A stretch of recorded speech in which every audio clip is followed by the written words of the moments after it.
Քիմիայի կենսաբանության օնլայն պարապմունքների համար զանգարել վիդեոյի նկարագրությունում նշված հեռախոսահամարը։ Այս վիդեոյում կհասկանանք, թե ինչպես հաշվել ածխածնի օքսիդացման աստիճանը օրգանական միացություններում։ Քննարկենք պարզագույն օրինակ մեթանի օրինակը CH4-ը։ Քանի որ մենք գիտենք, որ ջրածինը միշտ +1 օքսիդացման աստիճան ունի բացի մետաղների հետ միացություններից, ապա ջրածինը այստեղ +1 է, հետևաբար պլյուսները ստացվում են 4-ը, իսկ մենք գիտենք, որ գումարային լիցքը պետք է լինի 0, այսինքն մոլեկուլը պետք է լինի էլեկտրաչեզոք, հետևաբար ածխածինը ստացվում է -4։ Հիմա քննարկենք էլեկտրոնային կառուցվածքը։ Մենք գիտենք, որ յուրաքանչյուր կապը դա 1 էլեկտրոնային զույգ է։ Եվ գիտենք, որ ածխածինը ունի 4 վալենտային էլեկտրոն։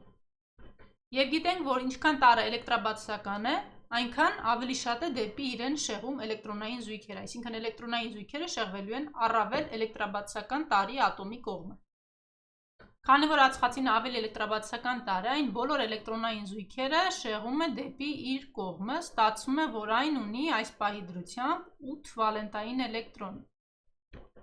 Այսինքն 8-նյակը լրացված է։ Ոչ թե 8 վալենտային էլեկտրոն, այլ արտաքին շերտի 8-նյակը լրացված է։ Եվ 4-ից հանում ենք 8-նյակը, այսինքն վալենտային էլեկտրոնների թվից հանում ենք 8-նյակը, ստացվում է -4 օքսիդացման աստիճան։ Քննարկենք մի փոքր ավելի բարդ օրինակ։ Փորձենք գրել պարզ ձևով C2H4-ը էթիլենը, ջրածինը +1 է, տվաբար պլյուսները 4 են, հետևաբար ածխածինը պետք է լինի -2, որպեսզի մինուսներն 4-ի հավասարվեն։ Հիմա նորից մենք գիտենք, որ յուրաքանչյուր կապը դա 1 էլեկտրոնային զույգ է, նշում ենք էլեկտրոնային զույգերը։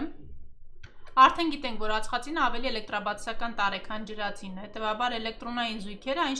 շեղելու է դեպի իր կողմը։ Սակայն այս պարագայում մենք ունենք երկու ածխածին, որոնց էլեկտրաբացականությունները բնականաբար նույնն են։ Ստացվում է, որ այս 4 էլեկտրոնը երկու ածխածինը պետք է կիսեն իրենց միջև։ Այսինքն բառացիորեն կիսում ենք այս էլեկտրոնները։ Մենք գիտենք, որ ածխածինը ունի 4 վալենտային էլեկտրոն։ Հիմա հանում ենք այն էլեկտրոնների քանակը, որը վերցրել ենք ածխածնի ատոմի շուրջը, այն վալենտային էլեկտրոնների քանակը։ Այս միացության մոլեկուլում 1, 2, 3, 4, 5, 6, այսինքն հանած 6, ստացվում է -2։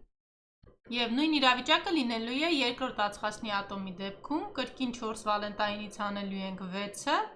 եւ ստանանք -2, այսինքն երկու ածխածիններն էլ ունեն այստեղ -2 օքսիդացման աստիճան։ Վերցնենք մեկ այլ օրինակ, մրջնալդեհիդը։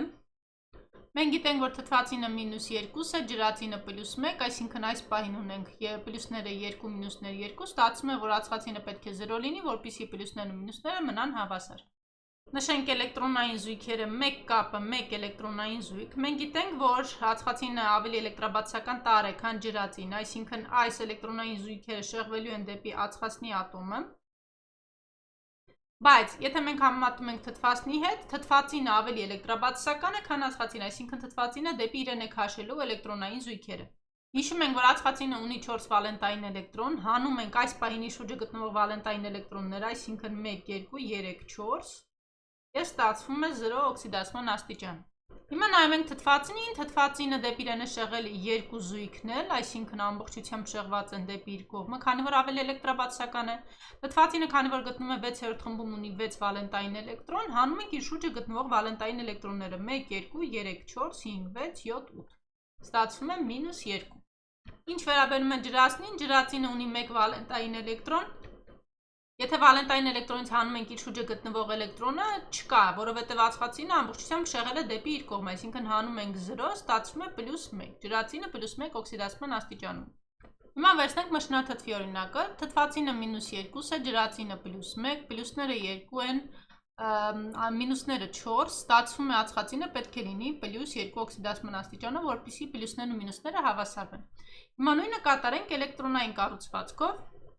Յուրաքանչյուր կապը դա 1 էլեկտրոնային զույգ է, նշում ենք։ Ածխածինը ավելի էլեկտրաբացական տարր է, քան ջրածինը, հետևաբար էլեկտրոնային զույգը շեղում է դեպի իրեն։ Բայց մենք գիտենք, որ թթվածինը ավելի էլեկտրաբացական տարր է, քան ածխածինը, հետևաբար բոլոր զույգերը քաշում է դեպի իրեն։ Հետևաբար ածխածնի օքսիդացման աստիճանը հետևյալ կերպ ենք հաշվում։ Ածխածինը ուներ 4 վալենտային էլեկտրոն, հանում ենք այս պահին իր շուրջը գտնվող վալենտային էլեկտրոնները, որոնք 2-ն են, ստացվում է +2։ Ջրածինները թթվածինները նույն լոգիկայով, թթվածինները դեպի իրենց են քաշել ամբողջ էլեկտրոնային զույգը, վալենտային էլեկտրոնը թթվածինի 6-ն է, հանում ենք իր շուրջը գտնվող 4 զույգ, այսինքն 8 էլեկտրոնը ստացվում են -2, նույնը երկրորդ թթվածնի դեպքում։